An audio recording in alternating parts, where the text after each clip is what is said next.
everybody. Welcome back. You are listening to The Paul Wedding Show here on AM 1310 WDTW. I'm your host, Paul Wedding.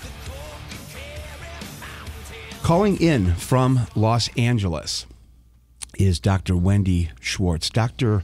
Wendy Schwartz is one of the leading experts in cyberbullying and cyber crimes, and she is on the line, and we are going to bring her in now. Denny, hello, Dr. Schwartz, are you there? Oh, hi, Paul. How are you? Thank you so much for having me. Dr. Schwartz, it's a pleasure to have you on as well. To my right is my co-host, Ray Parnello. Hi, Dr. Schwartz. Hi, Ray. And to Ray's right is our sheriff, our top cop, one of the best cops that I've ever met, Anthony Wickersham. Hello. Hi, Doctor. How you doing? I'm great. How are you? Good. Very good. The Macomb County sheriffs have their hands full, certainly with this issue. Dr. Schwartz, what we left with, we were talking about what are some of the behaviors, I guess, that parents could be looking for to try to detect if their kids are involved with or possibly thinking about conversations with these online predators. You know, I think that it kind of goes back to Parenting 101, where you really have to have a good relationship with your kids. On my website, I just have a free download, and this isn't really to market my website so much. No, go ahead. Yes, to educate parents on drwendyschwartz.com. I have a free, I think it's like 35 pages, and it's Teens and Technology, and it's about 5 simple steps to just communicating with your teenager, because technology is so huge now, and parents feel really out of control. So I could say this for just basic technology as well as all the red flag issues and the serious situations that we're coming across on a daily basis with, teens and technology. Some of the red flag issues, it's a really tricky thing right now because things look really subtle. And so someone who could be quiet or isolate a little bit, well, they could just be interested in doing technology. They could be avoiding school work. They could be, just really distracted with some interesting websites. However, you really want to look at level of functioning. So you want to look at things like sleeping patterns and eating patterns, isolation, withdrawal, lack of social interaction. You definitely want to look to see if grades have dropped. Sometimes, normally that could be a fluctuation in grades in middle school and high school. However, if you see dramatic highs or lows, kids that look a little secretive, in teen world, that could just be normal, developmental. Anyway, but at the same time, my job is not to pathologize teenagers, but to really try to understand them. Mm-hmm. And I'm really grateful because over the past about 16 years, teenagers have educated me about how to connect with them. And there's a big debate in the mental health field as far as including technology into the therapeutic world, or to kind of, confiscate it and set very firm boundaries and say you can't bring your iPad or your iPod or your phone, or you can't text. Boundary setting is important, but I feel like our teens, I could even say children too, latency age, we could even say toddlers, really know how to access the iPhone and maneuver their way around situations really well in cyber world.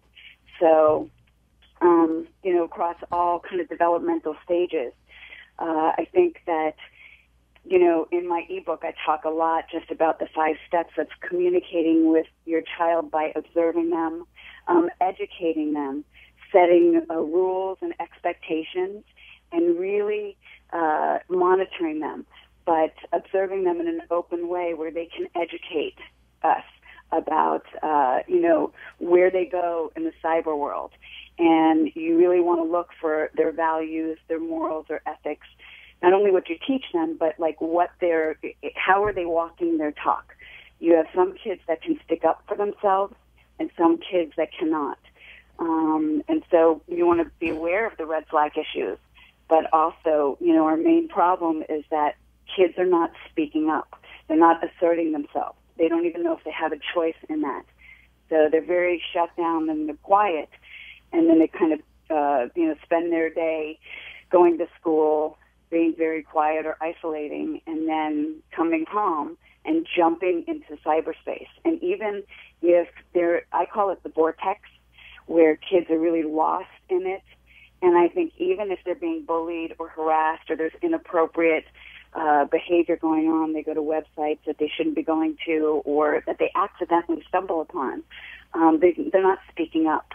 And so, it's the victim cycle all over again where they don't really know they have a choice not to go there. Sheriff?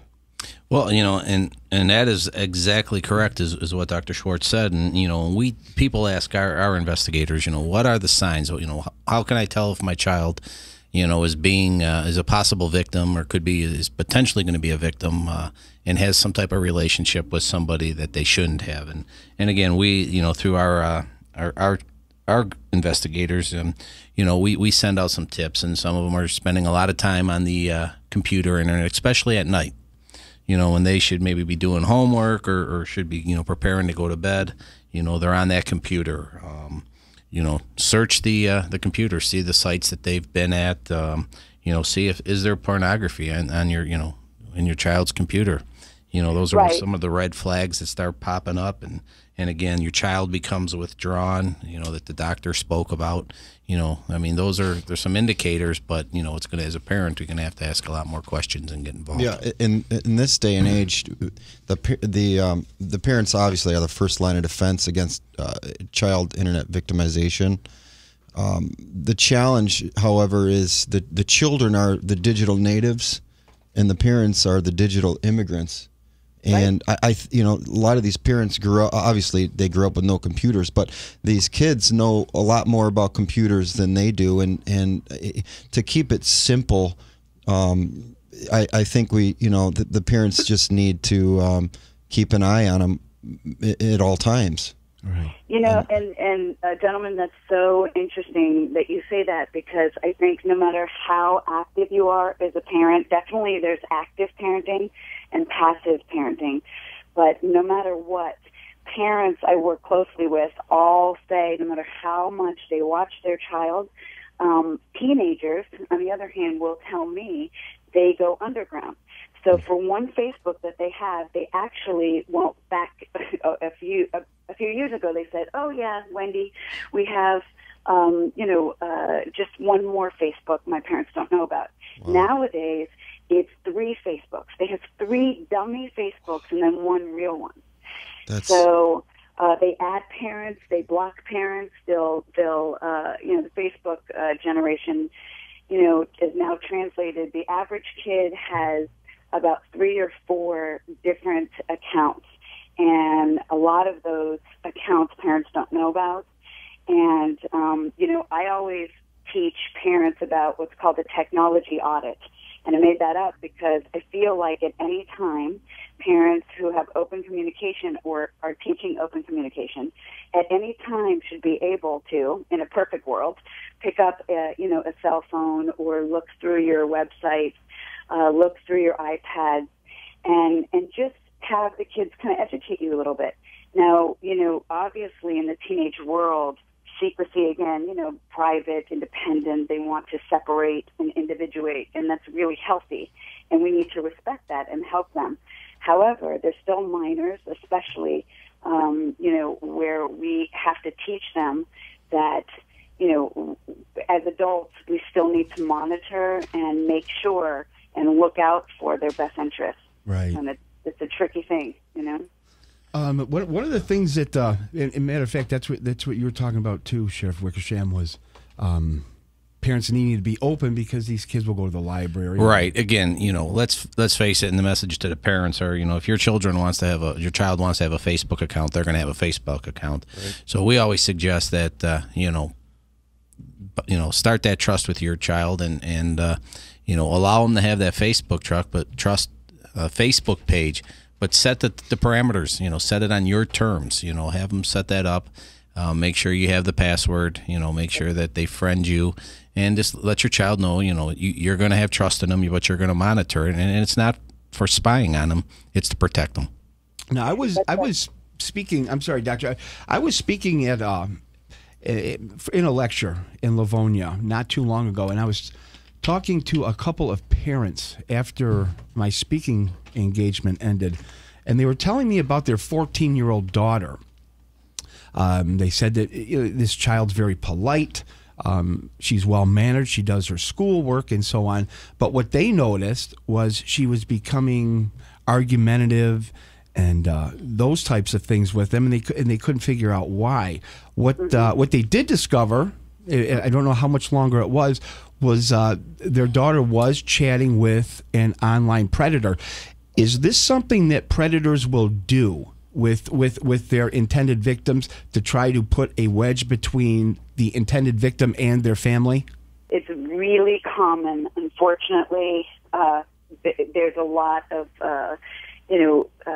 very subtle grooming that's going on. There are websites.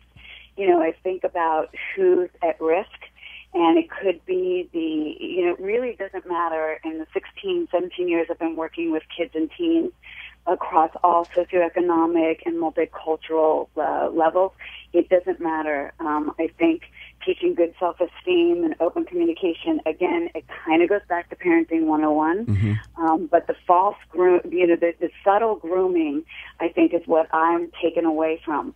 That these are kids that could have really good grades. They come from nice families. But they're not identifying, they kind of minimize it. Oh, it's just a friend, it's not a big deal, or they need attention. Some kids are just really bored or lonely.